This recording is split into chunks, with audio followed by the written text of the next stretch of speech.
वह महादेव के क्रोधित स्वरूप, वह महादेव के क्रोधित स्वरूप परशुराम जी अवतारी थे, परशुराम अवतारी थे। जब उनका क्रोध सर पर चढ़ता था, जब उनका क्रोध सर पर चढ़ता था तो वो एक पशुता जैसा उनका स्वभाव हो जाता था।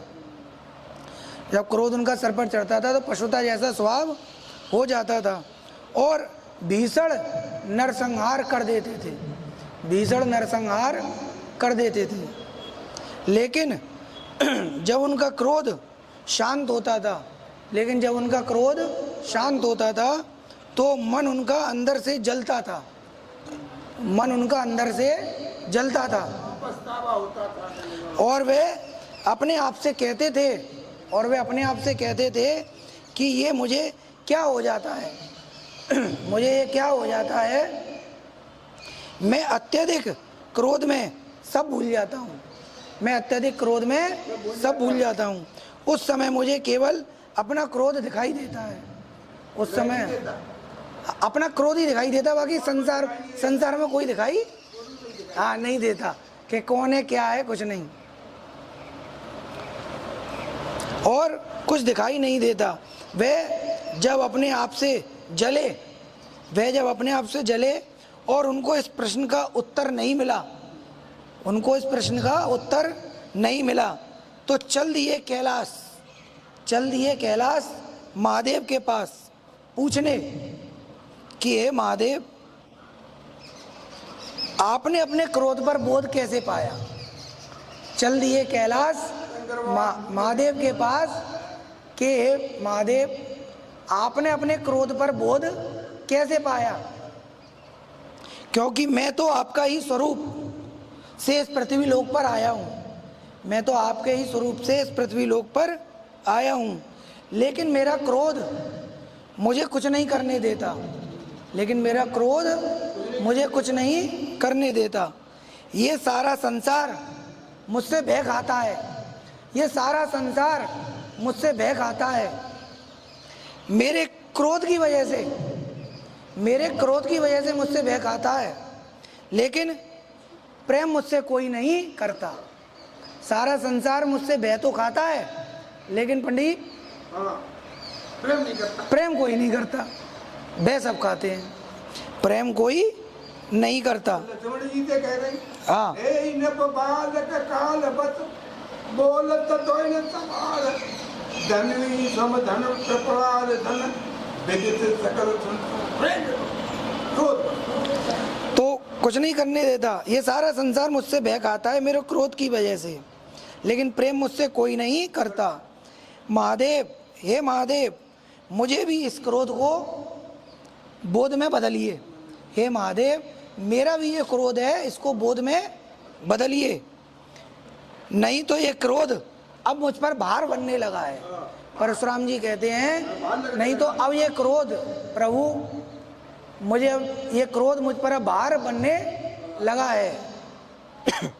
तब महादेव कहते हैं, हे परशुराम, हे तपस्वी, तब महादेव कहते हैं, हे परशुराम, हे तपस्वी, इस क्रोध पर बोध मेरे मन के प्रभु, मेरे मन के प्रभु श्री राम है, उन्होंने इस क्रोध को बोध में बदला है। हाँ, उन्होंने ही इस क्रोध को बोध में बदला है। तब परशुराम जी कहते हैं, हे महादेव, ये प्रभु श्री राम कौन है। तब महादेव कहते हैं, हे महादेव, ये प्रभु श्री राम कौन है। ये मेरे मन के स्वामी राम है, ये मेरे मन के स्वामी राम है। इन वृत्तियों पर अंकुश मेरे राम का है, बाकी संसार में किसी का नहीं है। इन वृत्तियों पर अंकुश मेरे राम का है, बाकी किसी का नहीं है। तब परशुराम जी कहते हैं, महादेव, मैं इतना बलवान होकर भी अपने बल से क्रोध पर नियंत्रण नहीं कर पाता। मैं इतना बलवान होकर भी अपने क्रोध पर अपने बल से इस पर नियंत्रण नहीं कर पाता, और जितना अपना बल प्रकट करता हूँ और जितना अपना बल मैं प्रकट करता हूँ ये तो उतना ही बढ़ जाता है। मैं जितना बल अपना प्रकट करता हूँ ये क्रोध उतना ही बढ़ जाता है।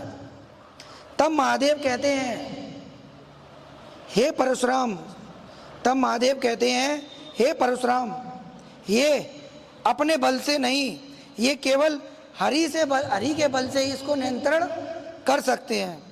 ये अपने बल से नहीं, इस क्रोध को केवल हरि के बल से ही हम नियंत्रण कर सकते हैं, क्योंकि हरि ने ही इस पर विजय पताका फहराई है।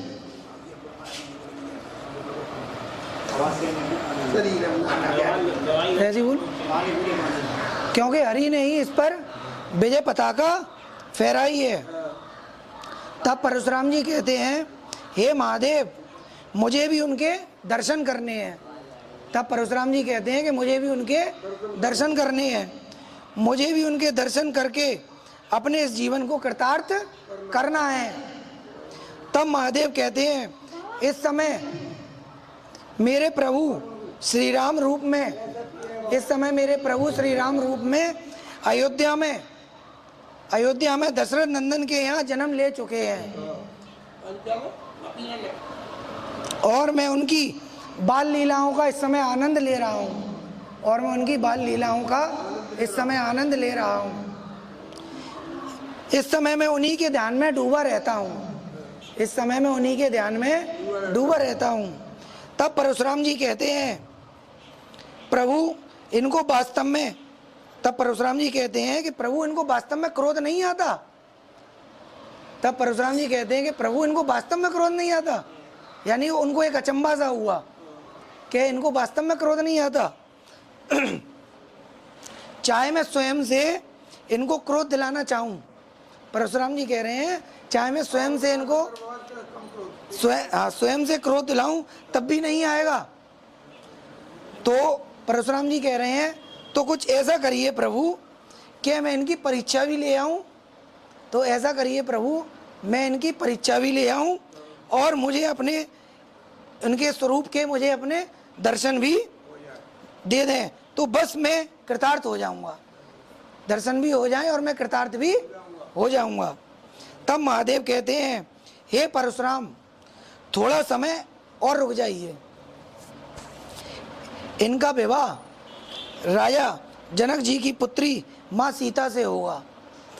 हमने राजा जनक के यहाँ अपना एक पुराना धनुष जनक के दरबार में लगा दिया है।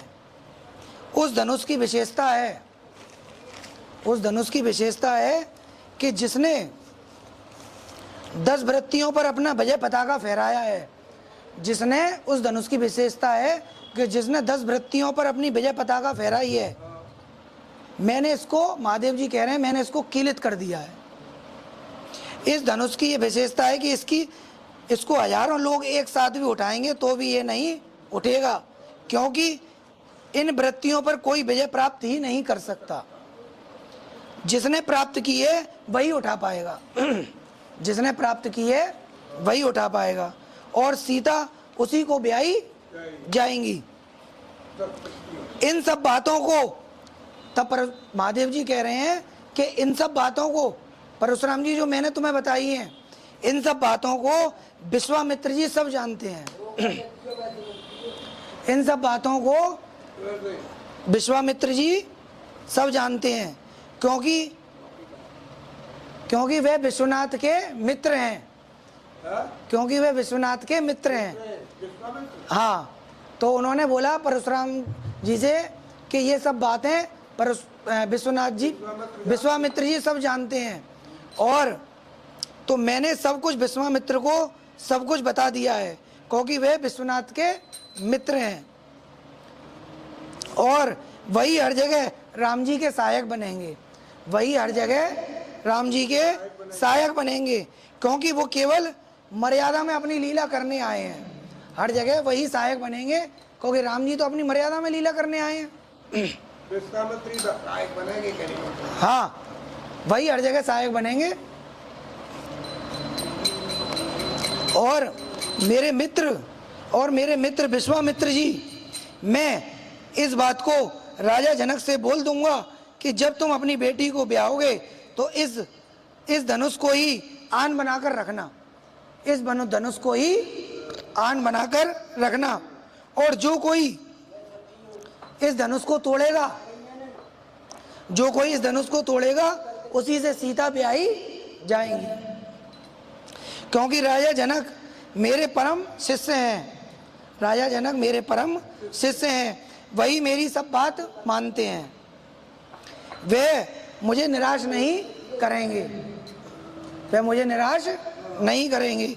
इस धनुष की टंकार, इस धनुष की टंकार यानी उनको बता रहे हैं, विश्वामित्र बता रहे हैं, नहीं परशुराम जी को बता रहे हैं, परशुराम जी को विश्वामित्र, भोलेनाथ विश्वामित्र को पता है, हाँ विश्वामित्र को पता है। अब ये भोलेनाथ सारी अपनी वृत्तांत उनको परशुराम जी को बता रहे हैं कि इस धनुष की टंकार जब तीनों लोकों में गूंजेगी, तीनों लोग इसकी टंकार से कांप जाएंगे, तीनों लोग इसकी टंकार से कांप जाएंगे, धरती हिल जाएगी, सारा संसार थोड़ी देर के लिए कंपन कर जाएगा, सारा संसार थोड़ी देर के लिए कंपन कर जाएगा। इसकी आवाज पर्वत पर बैठे हुए, इसकी आवाज पर्वत पर बैठे हुए परशुराम जी तुमको भी सुनाई देगी।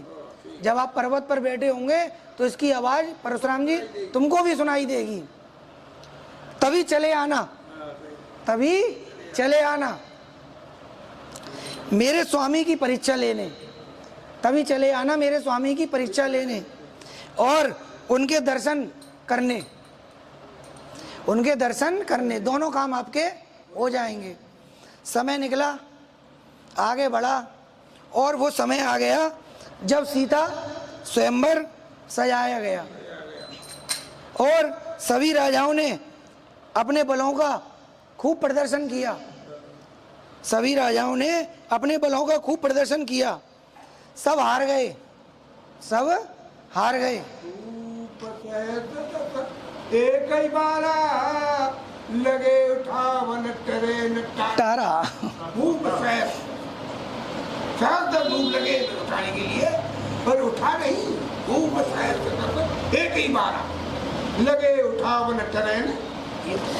रावण भी उस सभा में मौजूद था, रावण भी उस सभा में मौजूद था। जब उसको मालूम पड़ा कि ये महादेव के द्वारा रखा गया धनुष है तो वह अपने बल का प्रदर्शन करने गया ही नहीं। हाँ, तो वह अपने बल का प्रदर्शन करने गया ही नहीं। उसको लगा कि जब महादेव ने रखा है तो कुछ तो इसमें खास है, महादेव ने रखा है तो कुछ तो इसमें खास है, खामा खा अपनी बेइज्जती क्यों कराई जाए।